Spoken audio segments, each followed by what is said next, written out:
Raindrops. Dr. Ross and I are back for the second week of him recapping with me. Listen, as I told you guys before, Dr. Heavenly, who is running for Congress, this is what they call because I'm into politics. I don't like talking about it because I get a Yeah. headache from y'all talking about reality TV. We y'all trying to Hmm. drag me sometimes, so we're gonna do all of that. But the last couple of months is like the time where you really have to run the pavement and do all this press. Yeah. So she hasn't been able to join me for the past 2 weeks. But Dustin is here, That's and right. look, we all love him as well. So how's it going, Dr. Ross? It's going wonderful, and I'll take that. Come here, let me listen to your heartbeat, like that song used to say. Okay, Not me let me undressing for listen. Dustin. Okay, boom. Okay, there you go. Boop, boop. Heard it. Now, listen, I'm very happy to fill the seat. There's only one Dr. Heavenly, and again, we want to send her much love and wishes for success in her congressional bid. If you're in her district, please go vote and please check your voter registration because the motherfuckers are already playing all the games that they play. So make sure your registration thing is tight before you go down there, but go vote for Dr. Heavenly. I'm happy to be here. I think the only major difference between her and I is that I pronounce the R in Carlos and she sees an H. So I think that's the difference, you know what I'm saying? But other than that, you're gonna get raw, unfiltered, takes and commentary and jokes. So I'm happy to be here. And one thing about me and Dustin, we both like it raw. So, Yes, yes, the only way to roll. Okay. hey, Hey, slippery when wet. if you make the right decisions, you can accommodate that. So you know what I'm saying? Everything is due process. You know what I'm saying? So there we go. And that's why Dustin has his stethoscope because sometimes before you enter a situation, you have to test things out. See how You gotta words, listen deeply, Dustin, deeply. Okay. does that fit Deep. deeply in as you sort of like test to make sure? Look what Kodak Black say. I hope so.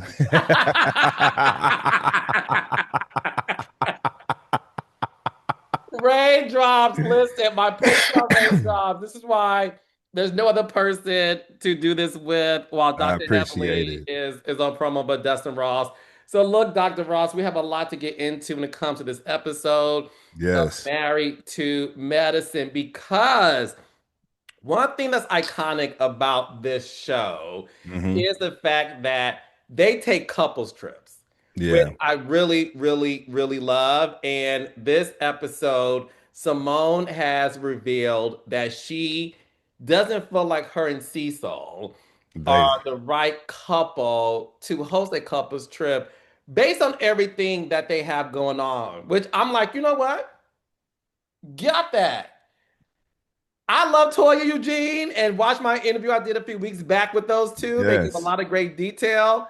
However, if I'm solely basing it off of this season currently, I don't think Toya Eugene were the best replacements, Simone, if that was by your logic. Mm-mm. If that's the logic, if we're going off of that model, then Dr. Mimi and Steve should have definitely hosted the couples trip because they have the most balanced relationship in my eyes. But I thought, And my listen, the one eyes thing, stay on them too. okay, absolutely, in the products or out, okay. I listen, Toya being like taking the reins and leading the group in any way really is laughable. You know what I'm saying?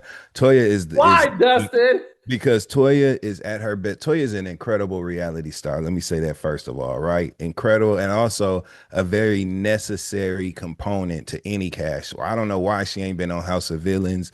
I don't know why they haven't used her for any other show. She needs to do The Traitors. She should be in that mix of consideration, in that pool of consideration, that talent pool, because she would excel in those environments, right? What she's not good at is being the leader or being responsible. Like Toya's strength is in reacting and opining and inserting herself in things, and like that's what she's good at. She's great at it. And confrontational dialogue, she's great at that. But being a leader, I don't think so. Now, being that she was planning a trip, a vacation, a materialistic person is the ideal MF to plan a trip. You're gonna be in the best. You're gonna be transported in the best ways. You're gonna stay in the best places, and the creature comforts are going to be ample and abundant. And what did you see? First thing out of our mouth, we rolling in a Benz. When you go on a Toya trip, we in the sprint. Simone would have had us in a Winnebago or whatever she said. You know what Which I'm is saying? so Like, Detroit. yeah, so like, but again, I would have been sitting cozy and comfortable in that Sprinter. You know what I'm saying, on that quilted leather seating. I'd have been sitting right there, cozy and happy that she was responsible for it. So planning a trip, I think, is something that we can trust her with. Those sort of details. Think about it. You know me, Los. They all in the club and shit, turning up on the first night. I'm like, this is my kind of trip. You know what I'm Baby, saying? Like, this baby. is where it's at. So it seemed like a No. good time. And if you guys watch my interview, you would know that Toya is the one who spends her Bravo checks for Hmm. being a star of Merit to Medicine on trips. She spends it on the trips, all the trips that the family takes, or if her and Eugene go on a trip just as a couple, she spends money on it because, like Dustin outlined, she's going to go all out. Hmm. She's gonna go all out. She don't pay no mortgage, no utility, none of those things. Toya spends her money on trips, the Birkins, her clothes, and she pays for the kids' school. So yes, I agree with you. Being somebody to sort of curate the experience of a trip, I'm gonna give it to Toya. Hell Now, yeah. now, being somebody that's able to promptly schedule things. What we're seeing now with this Met Gala, Toya, I love you, boo boo. This ain't your testimony. No, no, no, no, no, no, no, no. Too many line items. There's too many focal points. You know what I'm saying? A party and a trip is very much isolated focus elements, right? Hmm. Of an active event like the Med Gala is too many things that require um her keen focus. You know what I'm saying? It's too much. Toya, I think, is overwhelmed, and yeah, baby, you're gonna have to lean. She's gonna have to lean on somebody. Well, she has to lean on the armchair that Contessa was when she fell asleep during Angel's movie. Talking about something. I loved it. I loved you. I said, Contessa. That was I so was black to hollering. me. That Yes, it was the was. blackest thing I've I seen on loved Married to it. Medicine. Was I loved sleeping, it. snoring, and then waking up saying, that was good. And who was it that who was it? Was it Simone? Who was it that was like, oh no, it was Brandy. Wasn't it Brandy that was like, she tired. She tired. Yeah. They looked at Angel. She tired. She tired. No, it was Simone who shaded Contessa saying all she does is see, what she say, see schedule outpatients or Mm-hmm. something. And Mm-hmm. I then don't know like why she's sleeping. Yeah. Simone is so funny, man. And this season, let me tell you something. I remember this book. I think I've talked about it on here before, but it was a book by B.B. Moore Campbell. Rest in peace to B.B. Moore Campbell, one of the best black authors of all time. But she had a book where this guy was like, he had reached the point of the fuck it's. Fuck everything. I think his name was Franklin. What was it? Was it Brothers and Sisters by B.B. Moore Campbell? Anyway, the guy in the book, his name, he worked at a bank like a credit union. And he was like, he was at his wits end with the work shit, and his attitude just changed. He had reached the point of the fuck it's. And that is where Dr. Simone Whitmore has been the entirety of season 12. Simone don't give a fuck. For real. Like, she do not care. And she is at this point, she's scowling, she's sneering, she has piercing eyes at this point. She is having very pointed stares. She's having stare downs with motherfuckers. She literally doing motherfuckers like this and seeing. You know what I'm saying? Like, Simone, I feel like she looked like them kids in West Side Story right before they break into when they be about to, they have break a it to fight, street fight. Like, that's how that. Simone's way and her presence has been this season. Like, she is ready. She don't give a fuck. She's tired of the bullshit and whatever that is for her. So she's just been this has been an angsty season 12 for Dr. Simone. Yeah, which is why I understood her when she said she wants to give the trip away. And listen, Hmm. like you, I would have given it to Dr. Mimi and Steve. But In hey, a heartbeat. Because we still would have had a nice shit. They like nice shit too. You know what I'm Especially him. saying? So we would have been A-OK. You know what I'm saying? Dustin, did you see that leather black Louis Vuitton You know I jacket did. he wore Watch Happens Live? You know, in that audience, you know I did. Doctor, we talking about Steve Sanders. Steve don't miss. He don't fuck. I've told you, hands down, best dressed man on Married to Medicine of all time, all 12 seasons, and came in at season 12 and just snatched that title real quick like that. Best Yeah, dressed man on Married to Medicine of all time. yes. And the good thing is they definitely have staying power. Hmm. Unlike King, who unfortunately, listen, it's interesting to watch this season knowing that we now know that he and Quad broke up. What I will say, as somebody who is truly friends with Quad in real life, Hmm. what I can say is this, as I'm only watching these episodes and I zone in on their dynamic in this episode, Qua was in love. 100%. The She was so way she kind. looks at him and Hmm.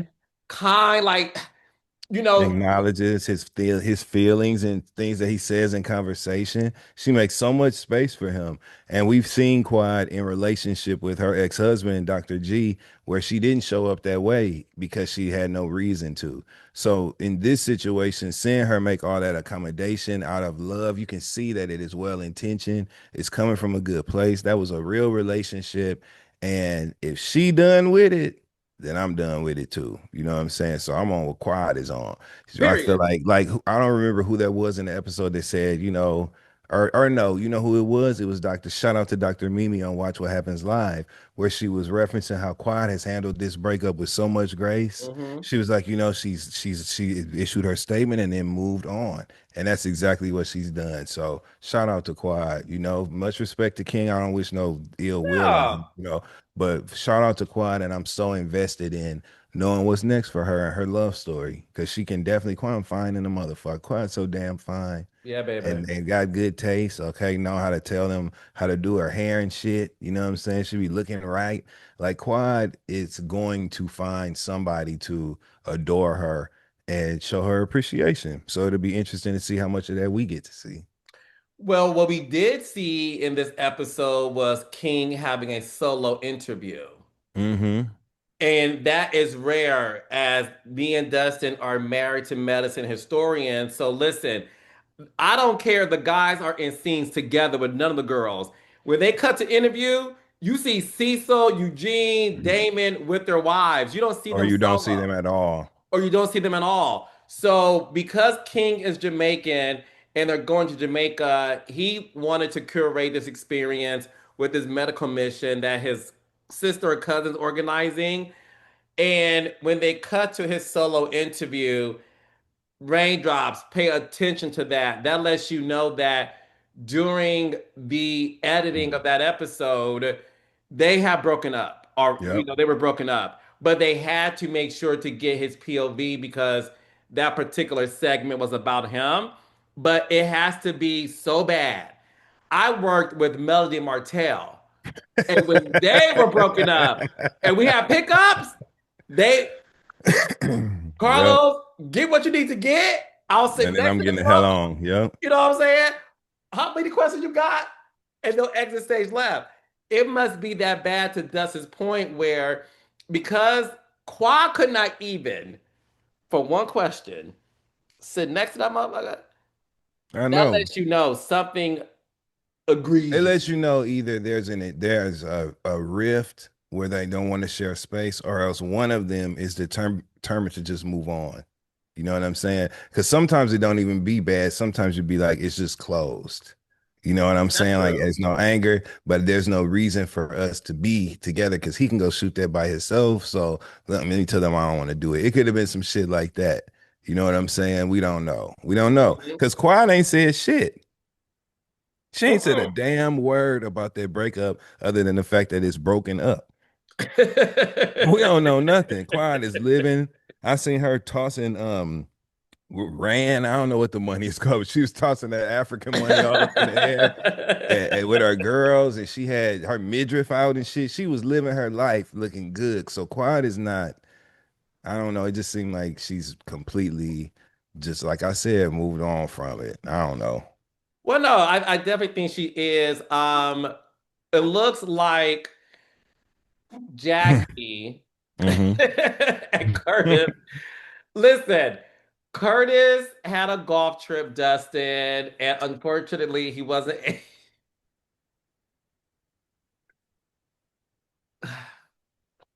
Let me tell you something. Take it away. But listen, You cheat on me on TV. You cheat on me on TV, and I take you back. For the rest of our relationship, you better show up in every way that there exists for you to, especially on the show that I was so vulnerably and bravely honest about what was going on in my life with things that I was literally ashamed of and embarrassed about, like your ass, your palazzo pants wearing ass, wide leg pants wearing ass, Sansa sack, high waist, ass all up on your lower back. You know what I'm saying? Basketball legs, hoop sticks legs, you know what I'm saying? That's your ass, that cheated on Dr. Jackie, one of the nicest fucking people on television. Say what you want about all them scandals and all that other shit. Dr. Jackie don't bother nobody, okay? And so seeing that happen to her, we rallied around Jackie as fans, and we have all been side-eyeing Curtis since then. But once Dr. Jackie took him back, as fans, we accepted that.